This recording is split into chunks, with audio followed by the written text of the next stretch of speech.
Hello दोस्तों, राधे राधे। आप लोग कैसे हैं? आशा करती हूँ आप लोग अच्छे होंगे। शाम को 5 बज रहा है और गुड इवनिंग। और इस समय मैं ट्रेन में बैठी हूँ और गाड़ी मेरी रुकी है यहाँ सतना। और खाने पीने का कुछ चीज़ है नहीं। हमारे भैया हैं, बड़ा तेज पुणे में लगा रहा था और भैया ही ले हम बेफर कुछ खाए पिए की चीज़ अच्छा ना मिलत बा। वही वड़ा पाव समोसा भजिया सड़ा गड़ा कुछ खाए के पेटे में कुल इन्फेक्शन ना बढ़ावे बाटे, बल्कि ये सब खाए ले सही बाटे।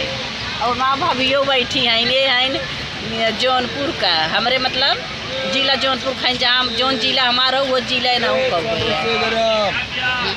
ये समोसा लाई के समोसा करे हैं, ले खाए ले। हम कहे हम ना ले भैया, हाँ नहीं। इस समय मैं गांव में जा रही हूँ दोस्तों, फिर 7-8 दिन के